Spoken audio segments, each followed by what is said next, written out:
Gabriel Gerberon was a Jansenist monk. At the age of 20 he took the vows of the Benedictine order at the abbey of Sainte Melaine, Rennes, and afterwards taught rhetoric and philosophy in several monasteries. His open advocacy of Jansenist opinions, however, caused his superiors to relegate him to the most obscure houses of the order, and finally to keep him under surveillance at the abbey of Saint-Germain-des-Prés at Paris. Here he wrote a defense of the doctrine of the real presence against the Calvinists in the form of an apology for Rupert, abbot of Deutz. In 1676 he published at Brussels, under the name of Sieur Fleur de Sainte-Foy, his Miroir de la Paix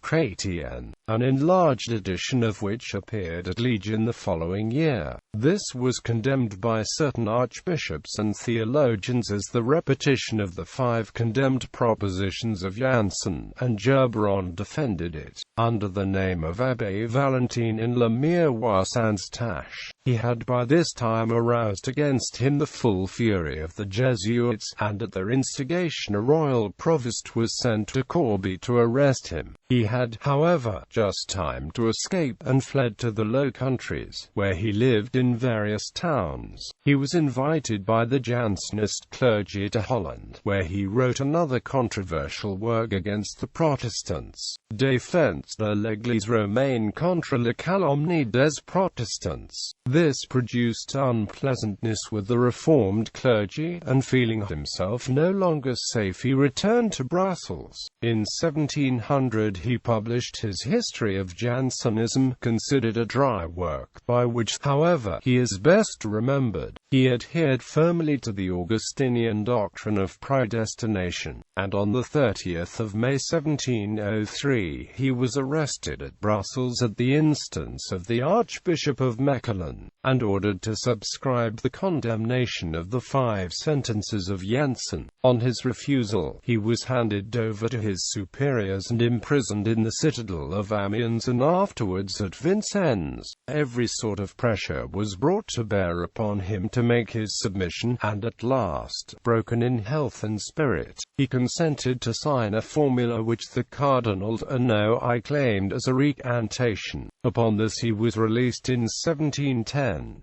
The first use he made of his freedom was to write a work, Le Vain Triomphe du Cardinal d'Hannoy, containing a virtual withdrawal of the compulsory recantation. Gerberon was one of the most prolific writers of the Maurice congregation. René Prosper-Tassin ascribes 111 works to him, many of which, however, are spurious. Of the 61 works ascribed to him by the Lama, the following are the most important: Apologia pro Rupert to Abbate Tuitionzi, in which he proves against Salmasius and other Protestants that Abbot Rupert of Deutz held the Catholic doctrine of the real presence. Histoire générale du Jansénisme, 3 vols.